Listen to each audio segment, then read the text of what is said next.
We are first going to read The Moon Was at a Fiesta by Matthew Gollum to recall some of our ideas from the main idea. The Moon Was at a Fiesta by Matthew Gollum. Pictures by Leo Vigilito Martinez.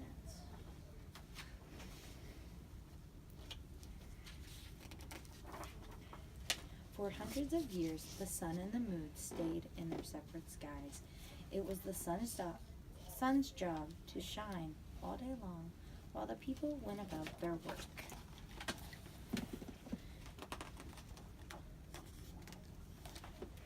It was the moon's job to watch over the people's dreams. Both were happy with this arrangement until the night the moon overheard the stars gossip. Some stars wished they could come out with the sun. All the games and the feasts, they said, take place under the sun's brilliant rays, and those are the times when people wear their most colorful clothes.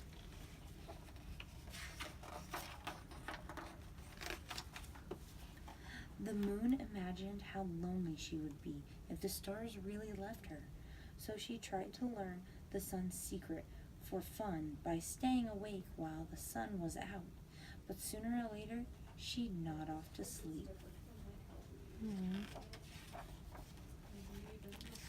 Then, one afternoon, a great commotion awakened her. Blurry-eyed, she gazed down upon the earth. Fireworks mounted to toy animals spun and popped over people's heads.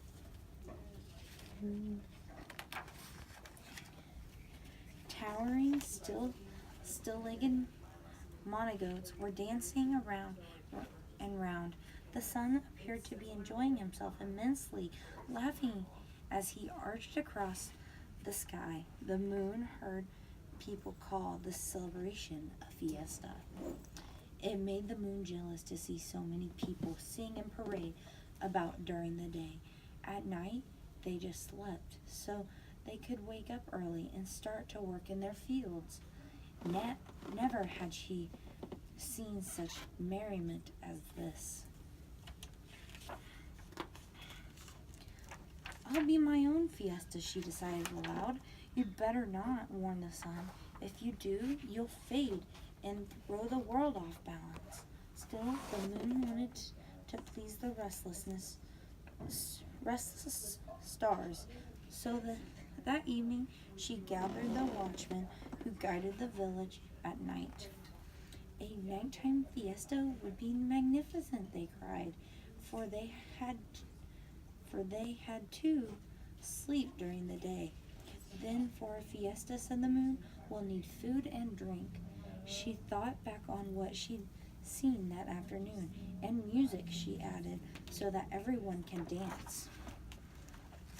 As the other people came out of their homes to listen, the moon talked of ways to make her fiesta special.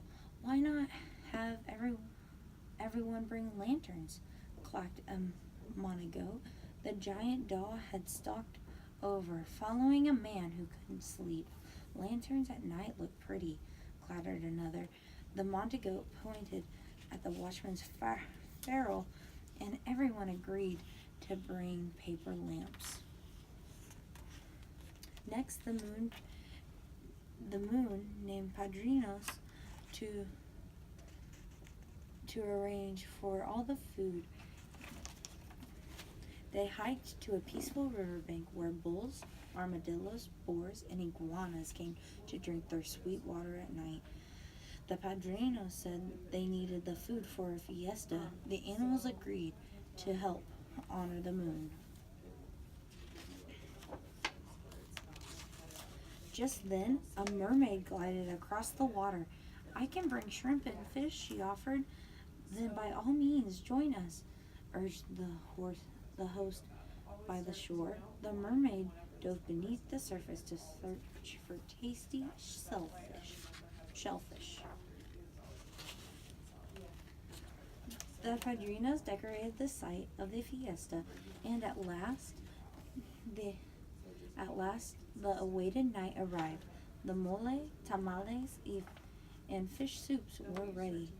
People dressed in their most festive clothes, and even wooden masks. Then everyone gathered amid the glow of the lanterns and merrily began to eat, drink, and dance. Yay. The moon remembered how the sun had laughed as he arched across the sky. Now the moon felt just as pleased. She beamed on the gathering with lavish colors. The stars were so delighted, they sparkled brighter than ever, and no one said a word about coming out with the sun. The people enjoyed themselves too, particularly the men who offered the moon food and drink. The moon, who had never tasted food, liked the flavors so well she stayed high overhead. They gave her a little more, then a little more. But the more the moon ate and drank, the less she could give off light, and the less the moon could brighten the sky. The more the people lost track of time. Before she knew it, the sun was rising, and the moon had forgotten to go behind the sky. She watched the sun as cheerful as ever, while the people dragged themselves home to sleep. Rather than watch over dreams, she'd kept them out all night. The moon, by now reduced to a glimmer, could see what trouble she had caused. Corn was not ground that morning, fields were not plowed, crops would have to be planted late and would not grow as tall. For years the remorseful moon stayed in her evening sky as before, but she never forgot the fun that she and the stars had that night. And to this day, she likes to celebrate occasionally. That's why in Oaxa, when people rise with the sun and see the moon, they say the moon was at a fiesta. Okay, class, now that we've read The Moon Was at a Fiesta by Matthew Golub, I'm going to ask you some questions that I want you to think about.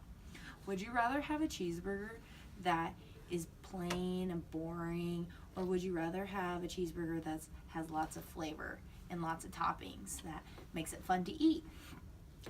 I would rather have the cheeseburger that has lots of toppings because I like to have fun while I eat. The toppings of the cheeseburger are similar to supporting details. Supporting details make something fun for your reader. Make something fun for your reader. I will now teach you how to revise your supporting details to reflect the 5 senses. I do have a chart for you that explains what the 5 senses are. Do you know what the 5 senses are? No. They are sight, scent, sound, taste, and touch. Wow. And I provided an anchor chart with you that shows sentences that display the 5 senses. And they make your writing pop.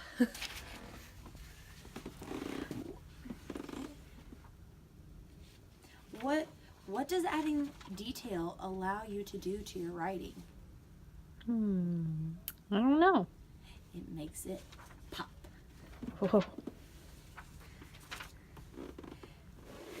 I want you to think, pair, share with the partners around you about how you can use the 5 senses while writing about the main idea. Go ahead and talk.